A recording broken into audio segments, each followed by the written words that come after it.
할렐루야. 네.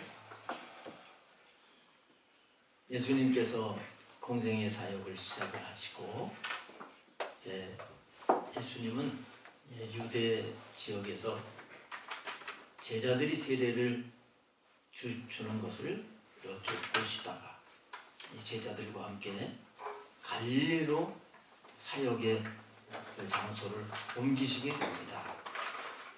근데 갈릴리까지 가는 그 여정 가운데 예수님께서는 사마리아 지역에 들려서 가시게 되었어요. 그 사마리아 지역의 수가성이라고 하는 곳에서 한 여인을 만나서 그 여인이 예수님으로 말미암아 구원을 받게 되고 삶이 완전히 바뀌어진 그런 말씀이 오늘 본문의 말씀입니다. 그냥 사마리아를 거쳐서 가는 그런 우연한 여정이라 이렇게 보기보다는 우리 주님은 약속대로 이 세상에 오셨고 하나님의 확실한 그 계획을 따라서 사셨다고 한다고 할 때 예수님은 이 사마리아 성에 구원받을 자가 있는 것을 아시고 그 사마리아 성에 가셨던 것이고 그래서 이 여인을 만나주시고 그에게 말씀하시고 그의 인생을 완전히 새로운 인생으로 바꿔주신 줄 믿습니다. 그렇다고 본다면 오늘 이 시간도 그냥 늘 한 주 한 주 예배 드리는 그런 주일 예배가 아니라 주님은 오늘 우리에게 찾아오셔서 이 사마리아 여인을 만나 주시듯이 이 사마리아 여인에게 구원을 베풀어 주시듯이 오늘 우리에게 큰 은혜를 주시는 이 시간이 될 줄 믿습니다. 이게 내용은 여러분 대부분 잘 아실 거예요. 이 사마리아 여인은 인생을 살면서 어떻게 하면 행복하게 살까? 어떻게 하면 좀 보람있게 살까? 발버둥을 치면서 그렇게 살았던 사람이라 볼 수가 있습니다. 모든 사람이 다 그렇겠지요. 근데 특별히 이 여인은 남편이 지금 남편이 6번째 남편이라는 겁니다.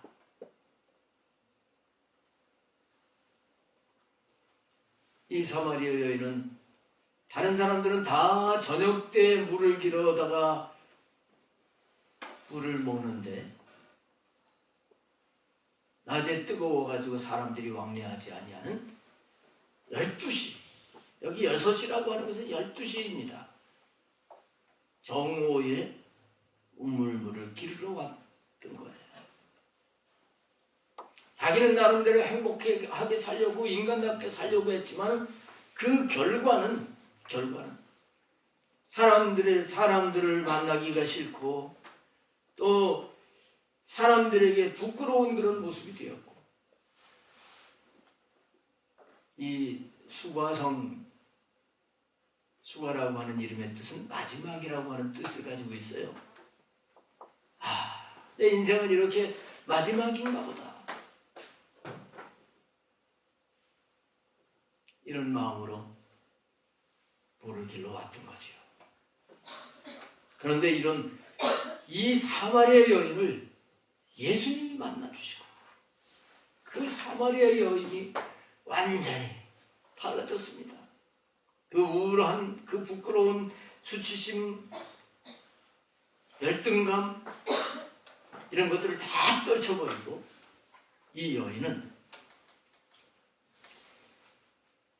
동네로 뛰어가가지고 내가 메시아를 만났다. 기쁨이 넘쳐서 주님의 복음을 증거하는 자가 되었습니다. 오늘 이 시간에 우리들도 새롭게 변화시켜 주실 거예요.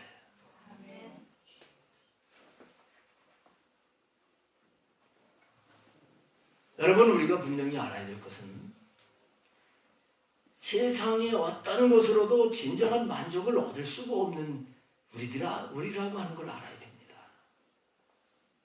근데 어리석게도 사람들은 세상의 것으로 만족을 얻으려고 헤매고 있어요. 그럼 왜 우리가 세상의 것으로 만족함을 얻을 수 없을까요? 우리 사람은 하나님의 형상으로, 하나님은 영이시잖아요. 하나님의 형상으로 그 영이 있는 존재로 만드신 거예요. 이 영적인 존재이기 때문에 물질적인 이 보이는 이런 것 가지고는 만족을 못하게 되어 있습니다. 그래서 오늘 10절에 보게 되면 13절에 보게 되면 예수님께서 이 물을 마시는 자마다 다시 목마르려니와 이렇게 말씀을 합니다. 이 물이 뭡니까? 육신적인 물이에요. 여러분, 물 한 모금 마셨는데 그 다음에 목마르지 않고 계속 사시는 분 혹시 있으면 제가 그분하고 좀 계속 따라다니고 싶어요.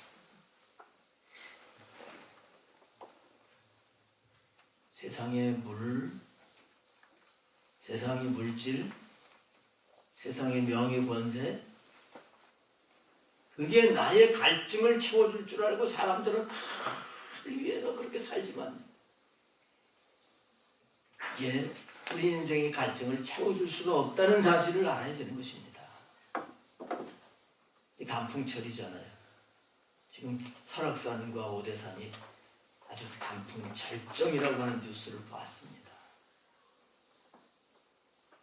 여러분, 단풍 구경 가면 참 좋지요? 오색 철란한 그 단풍에 그 숲속에 있으면 마치 내 마음이 그냥 뿌듯한 것 같은 그 탄성이 나오지요? 와, 멋있다. 그럼 이제 내 마음이 이 아름다움으로 꽉 차서 늘 행복해야 될 텐데 그렇습니까? 또 그 다음 해 가을이 되게 되면 아이고 작년에 설악산 갔으니까 올해는 내장산을 가야 될 텐데 이게 뭡니까? 만족이 없다는 거예요.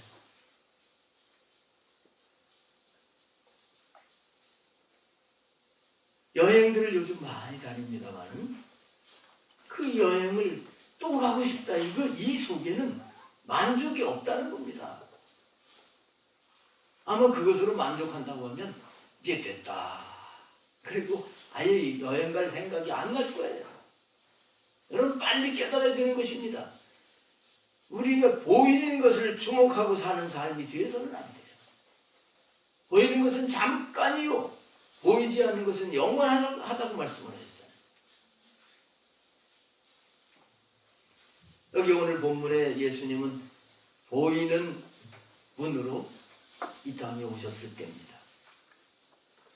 그러나 지금은 예수님이 보이지 아니하시고 영으로 계십니다. 우리는 보이지 않지만 분명히 살아계시는 그 예수님을 주목하고 사는 자가 되어야 되는 것입니다. 그래서 그분으로 채워져야 이 갈증이 없게 되는 거예요. 구약에서는 여호와 하나님으로 이렇게 말씀하고 있죠. 다윗은 이 진리를 알고 산 사람이에요. 시편 23편에 뭐라고 말씀하고 있어요? 여호와는 나의 목자시니 내가 목말라 죽겠도다. 여호와는 나의 목자시니 내게 부족함이 없으리로다. 그래서 다윗의 신앙이, 그래서 다윗의 그 중심이 하나님 보실 때 너무 좋으셨던 거예요. 하나님으로, 우리 예수님으로 채워져야 부족함이 없어요. 다른 걸로 채워가지고는 늘 부족함, 늘 목마름이 있을 수밖에 없다고 하는 것을 우리가 알아야 되는 것입니다. 예수님께서 이 목마름 속에서 헤매는 내 인생 정말 이렇게 살아야 되나? 이제는 끝인가 보다. 이렇게 살아가는 이 여인에게 오셔가지고 예수님이 한 말씀 한 말씀 그에게 생명의 말씀을 넣어주십니다. 그 가운데 이제 우리 10절 말씀 먼저 보시면 예수께서 대답하여 이르시되 내가 만일 하나님의 선물과 또 내게 물 좀 달라 하는 이가 누구인 줄 알았더라면 내가 그에게 구하였을 것이요 그가 생수를 내게 주었으리라. 예수님을 통해서 하나님의 풍성한 선물 생수 이것이 공급된다고 하는 것을 이 여인에게 깨우쳐 주십니다. 근데 이 여인은 이 주님의 말씀을 못 알아들어요. 주님이 주시는 이 진짜 이 영원한 것 이것에 대해서 인식을 못하는 겁니다. 그래서 이 여인이 하는 말이 야곱 조상 야곱 우물 얘기를 하고 있습니다. 그러면서 12절 끝에 뭐라고 하시죠? 야곱보다 당신이 더 큰 분입니까? 이렇게 물어봅니다. 조금 괜찮은 좀 이분이 왜 겉모습은 남루한데 굉장히 야곱처럼 부자인가 보다 이런 식으로 인식을 하는 겁니다. 그때 예수님께서 14절에 말씀하시잖아요. 육신의 물이 아니라 내가 주는 물을 마시는 자는 영원히 목마르지 아니하리니 내가 주는 물은 그 속에서 영생하도록 솟아나는 샘물이 되리라. 예수님이 분명히 말씀을 하죠. 예수님이 공급해 주시는 이 샘물을 마시고 살아야 되는 거예요.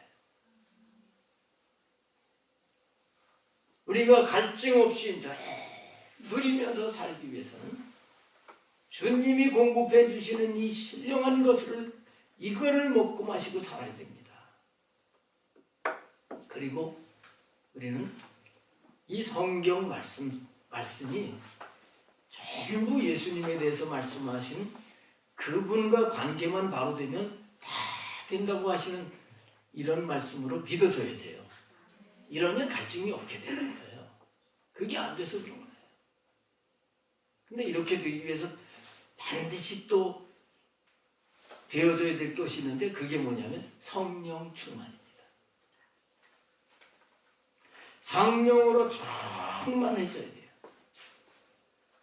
영과 혼과 몸과 나의 모든 삶을 성령님이 지배하시면 그러면 예수님이 나에게 공급해 주시는 걸 알게 되고 말씀도 믿어지게 되고 보이는 것은 잠깐이라고 하는 것을 그거를 알게 되는 것이죠.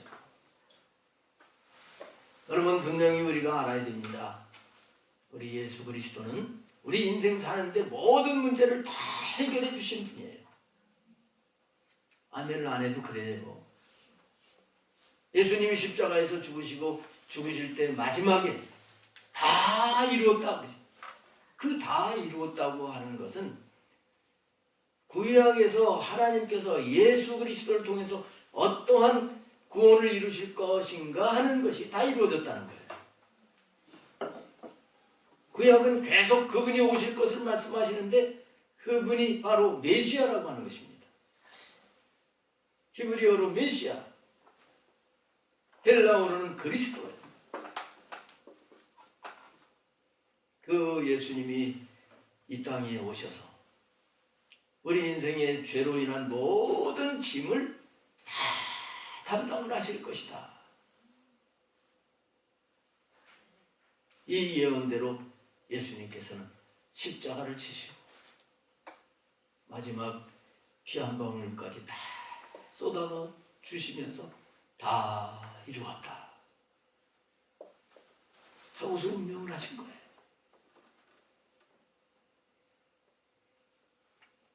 믿어지십니까? 여러분들이 힘들다고 하는 것, 여러분들이 문제라고 하는 것, 영적인 것이든지 육적인 것이든지 주님은 이미 다 담당을 하신 거예요.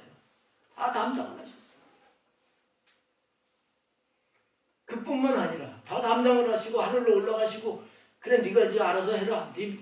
그렇게 하지 아니하시고 감사한 것은 그 예수님의 십자가의 죽음이 나를 위한 죽음이라고 하는 것을 믿는 자들에게 이제는 부활하셔서 죽음에서 부활하셔서 살아계시는 그 예수님이 우리 안에 오시게 된 거예요. 죽음을 이기신 부활의 주님이 저와 여러분 안에 계시는 거예요. 아멘. 그리고 이 예수님을 믿은 자들에게는 성령님이 늘 우리 안에 또 우리 육체에도 함께 계시면서 도우시고 인도하시는 이 은혜를 입게 되는 거예요.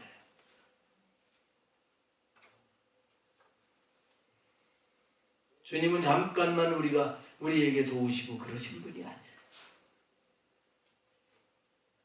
한번 우리에게 오신 예수님은 영원토록 어제나 오늘이나 영원토록 동일하신 그분이 우리와 함께 계심을 믿으시기를 바랍니다. 나 그거 믿는데요. 근데 왜 이렇게 갈증이 나고 참 금방 답답해지고 그래요? 그런 분들이 두 분 계시는 것 같아요. 자, 이게 왜 그런지를 아셔야 됩니다. 이거 잘 들으셔야 돼요. 왜 그럴까? 우리 목사님 그거 지금 말씀하신 거 내가 다 알아요. 근데 왜 이렇게 답답해 죽겠는지.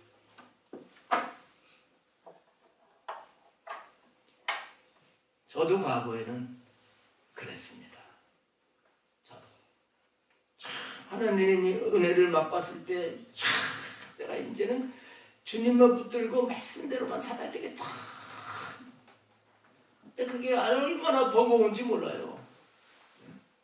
그래도 내가 사명 받았으니까 그래도 해야지 하고 이 의지를 가지고 그래 몸부림을 치면서 이렇게 했는데 이 나의 의지라고 하는 건 한계가 있어요? 한계가 있는 거예요. 그래서 이 의지의 한계가 와가지고 힘들다 그러면 이제 더 작정하고 기도해야지. 기도하고 금식도 한번 해보고 그러면 다시 또 좀 채워진 것 같아요. 근데 얼마 못 가는 거예요. 다시 못 가는 거예요. 이거 이런 건가 보다. 이 세상에 사는 건 이런 건가 보다. 이렇게 생각을 했어요. 근데 오늘 말씀은 분명히 그게 아니에요. 예수님으로부터 오는 이 생명의 샘물은 끊어지지 않는다는 말씀을 분명히 하신 겁니다. 일본에 가게 되면 시라카와 수원지라고 하는 곳이 있는데 참 신기하더라고요. 한글로는 백천이라고. 이 샘물이 솟아나는데 1분에 60톤이 솟아나는 거예요. 1분에. 얼마나 맑은지 펑펑 솟아나는데도 이 솟아나는 게 안 보여요.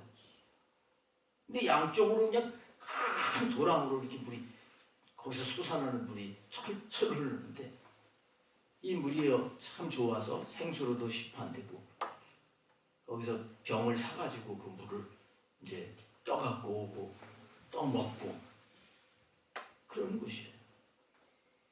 부럽더라고요. 그 서울에 그런 거 하나 있으면 참 좋을 것 같아요. 샘물이라고 하는 건 끊어지지 않는 겁니다. 수십 년이 지났는데도 여전히 펑펑 1분에 60톤씩 솟아나는 거단 말이죠. 그게 샘물이에요. 근데 운물은 아니에요. 운물물은 거기 샘이 펄펄 솟아나는 그런 운물물은 아주 희귀하고요. 대부분 그냥 파는 겁니다. 땅을 파요. 얼마큼? 물 나올 때까지 파요. 그럼 물이 이렇게 나오면 이제 그만 파고 돌로 이렇게 쭉 동그랗게 쌓아 올려가지고 그 다음에 이제 두레박으로 물을 퍼서 먹게 되는데 너무 가물면 이 물이 바닥이 나요. 사람들이 많이 와서 풀면 제가 어렸을 때 기억이 그런 우물의 기억이 있어요. 이 여인은 우물물을 퍼마시고 사는 그 삶을 사니까 목말랐던 거예요. 근데 예수님은 우물물이 아니라 샘물이라고 하시는 거예요.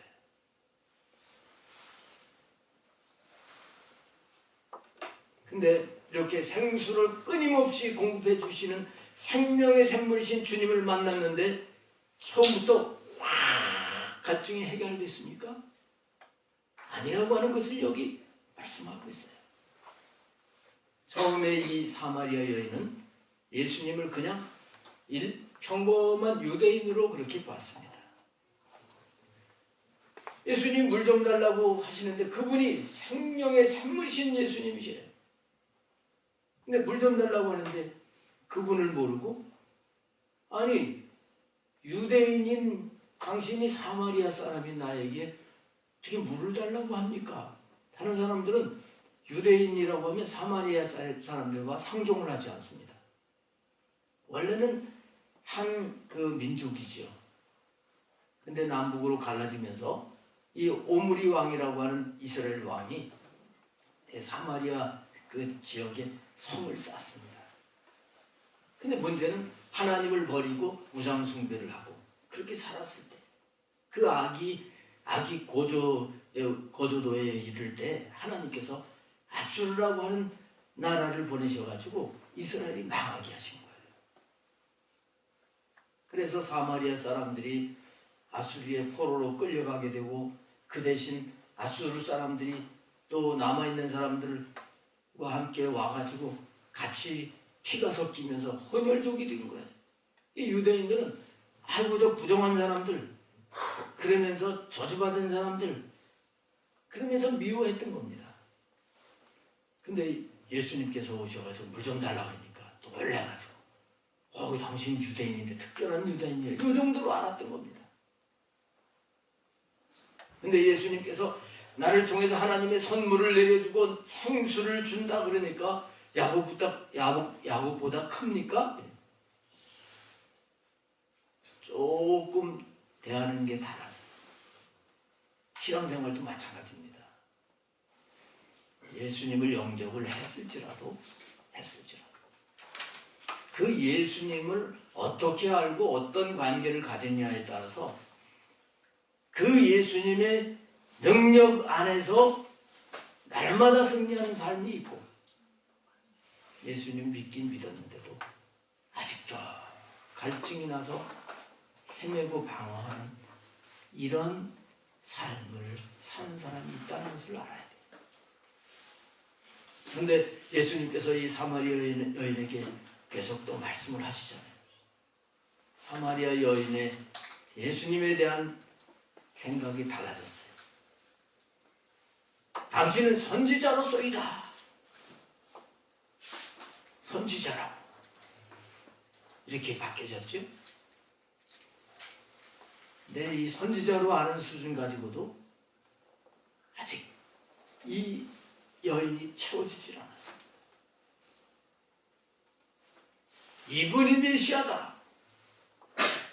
메시아로 만났을 때 물동이를 내버리고 이 뒤에 말씀해 보면 마을로 가서 내가 메시아를 만났다고.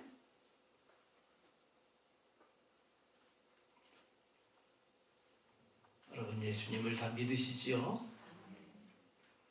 근데 예수님을 제대로 아시길 바랍니다. 예수님은 모든 것을 다 담당하시고 모든 걸 해결해 주신 우리의 메시아 그리스도시예요.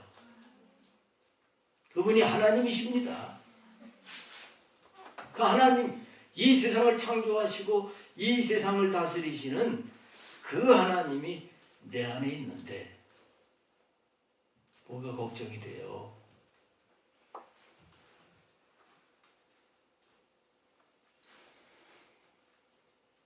자, 그러면 왜 그렇게 이것도 아는데 왜 그렇게 또 내가 못 살까? 그 다음에 하시는 주님의 말씀 속에서 이걸 깨닫게 되시길 바랍니다. 이 여인이 당신은 선지자로소이다 그러면서 이 여인은 예배 얘기를 꺼냅니다. 예수님께. 우리는 이 산에서 예배를 드렸는데 당신들은 예루살렘에서 예배를 드린다면서요. 이렇게 예배 얘기를 꺼냅니다. 그때 예수님께서 하신 말씀이 뭐예요? 여자여 내 말을 믿으라. 이 산에서도 말고 예루살렘에서도 말고 너희가 아버지께 예배할 때가 이르리라. 너는 어떤 장소를 얘기를 하는데 하나님 앞에 진정으로 예배할 그때가 이를 것이다.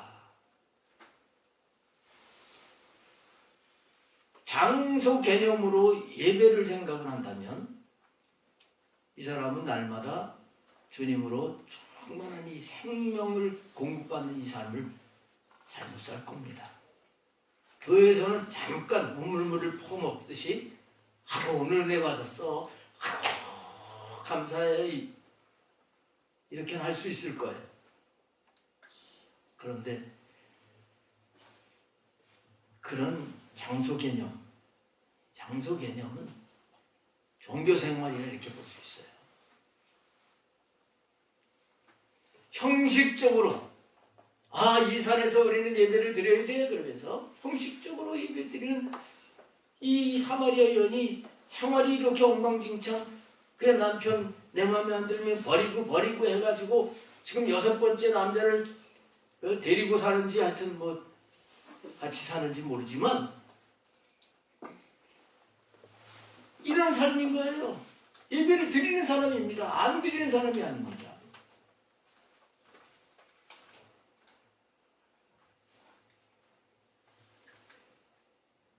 장소, 물론 장소도 중요하지. 분위기도 중요하지. 예배당도 현대식으로 잘 아주 분위기 좋게 지어진 데서 예배를 드리면 괜히 마음이 숙연해지기도 하고 멋지게 파이프 오르간으로 해서 쿵쿵 하면 그냥 심장이 쿵쿵 울리면 은혜가 푹푹 오는 것 같죠. 그래가지고 뭔가 이렇게 은혜 받았다 그러는데 나가면서 벌써 바람이 푹 빠져가지고 주차장에서 싸우고 있어요.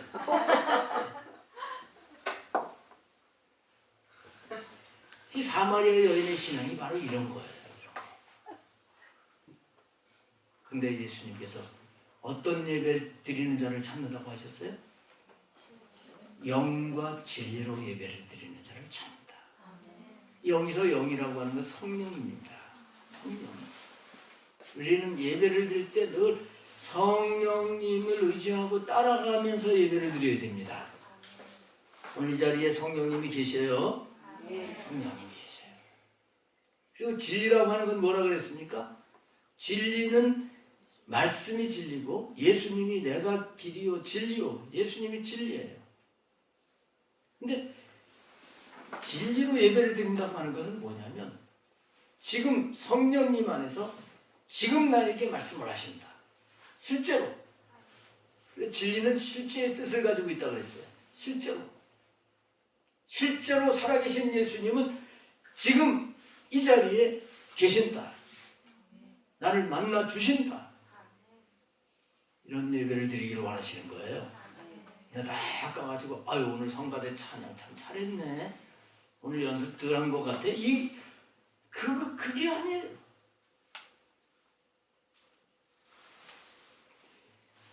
영과 진리로 하나님 앞에서 그 예수님에게 집중하면서 하나님에게 집중하면서 지금 이 예배를 시간을 통해서 아버지께서 나에게 말씀하시는 것을 받는 이런 마음으로 예배를 드려야 돼요. 이런 예배로 회복돼야 됩니다. 이렇게 드리는 자를 찾으신다는 거예요. 이렇게 드리는 예배를 받으시는 거예요. 이렇게 예배를 드려야 이게 예배에 성공한 거지. 오늘 가기 싫은데 교회 가자 그래도 억지로라도 나왔으니까 오늘 그래도 예배에 성공했네. 하나님이 원하시는 예배를 드리지 않았으면 52주 한 주도 안 빠져서도 그 사람 예배 성공한 것이 아닌 걸 알아야 됩니다. 형식적으로 예배를 드립니다. 그래서 내가 곤고해지는 걸 깨달아야 돼요. 그 다음에 예배는 세 가지 예배가 있습니다. 이렇게 모여서 드리는 예배를 회중 예배라고 해요. 이 회중 예배 성공하시기 바랍니다. 그 다음에는 두 번째는 개인 예배에 성공해야 돼요. 내가 이 교회에 아닌 집에서나 어디 다른 데서 나 혼자서 예배를 정말 영과 진리로 드릴 수 있는 자가 돼야 돼요. 더 나아가서 우리 생활, 삶이 예배가 돼야 됩니다. 삶 속에서 늘 성령님의 인도를 받고 네 삶 속에서 주님이 말씀하시는 것을 따르고 실제로 임마누엘로 나와 함께 계시는 그 예수님, 이제 예수님과 함께 산다면 우리의 삶도 주님은 받으시는 거예요. 이럴 때 우리는 생명의 샘물이 되신 예수님으로부터 계속 끊이지 않고 공급을 받는 것입니다. 문물과 전혀 다른 것입니다. 오늘 말씀은 이것을 말씀하고 있는 것입니다. 우리는 생명의 샘물이신 예수 그리스도를 통해서 이걸 계속 공급을 받아야 돼요. 여러분, 계속 나오는 수도꼭지에 물을 틀어놓으면 아무리 큰 것이라도 때가 되면 어떻게 됩니까? 철철 흘러 넘쳐요. 그래서 이 뒤에 요한복음 7장 38절에 보면 나를 믿는 자는 누구든지 목마르거든 내게로 와서 마시라. 나를 믿는 자는 그 배에서 생수의 강이 흘러나리라 했잖아요. 우리는 이 속에서 생수의 강이 흘러나야 돼요. 흘러나야 돼요. 나를 통해서 이 생수, 예수 그리스도의 이 생수가 흘러넘쳐야 돼요. 가정에서도 이게 나와야 되고요. 일터에서도 나와야 되고요. 그래서 나를 통해서 다른 사람들이 이 생명의 맛을 보도록 살아야 되는 거예요. 복음의 맛을 보도록 살아야 되는 겁니다. 환경 탓하면 안 됩니다. 주님과 관계가 안 된 사람은 환경 탓을 해요. 누구 핑계를 대요. 이래서 그렇고 저래서 그렇고. 요셉이 환경 탓했습니까? 형들에게 미움을 받아서 종으로 외국에 팔려왔는데 그래도 요셉은 하나님을, 생명이신 하나님을 놓치지 않는 거예요. 그분과 함께 사는 거예요. 그러니까 그 주인 보디발이 볼 때 요셉과 하나님이 함께 하시는 걸 보면서 이 사람은 믿을 만하다. 그리고 그의 모든 가정의 일들을 맡겼다고 말씀하고 있잖아요. 감옥에 가서도 마찬가지입니다. 요셉은 하나님과 함께 하는 거예요. 감옥에서도 이렇게 나는 하나님이 함께 계시는 것을 보여주니까 감옥에서도 사람들이 신뢰를 하고 그에게 일을 맡기고요. 때가 되니까 하나님께서 이 요셉을 짜자자잔 하고 나오게 하셔서 애굽 총리 대신이 되게 하시고 수많은 애굽 사람들 기근해서 살게 하시고 자기 가족을 살려서 하나님의 나라 민족을 만드는 중요한 역할을 감당하는 것을 알아야 돼요. 여러분, 다른 데서 답을 찾으려고 하지 마시기 바랍니다. 그냥 우물물 퍼먹고 살려고 하지 마시고 생명의 샘물인 생명의 샘물은 예수님 이외에 없습니다. 예수님 그분을 통해서 생수를 늘 공급받아 흘러넘치는 이 삶을 살게 되시기를 축복합니다. 주님은 우리를 이걸 원하시는 거예요. 예수님은 돌아가시고 끝난 게 아니에요. 부활하셔서 실제로 인격적으로 우리와 함께 계시잖아요. 그분을 잘 모시고 그분을 의지하면 반드시 승리합니다. 자, 우리 찬송 드리겠습니다. 우물가에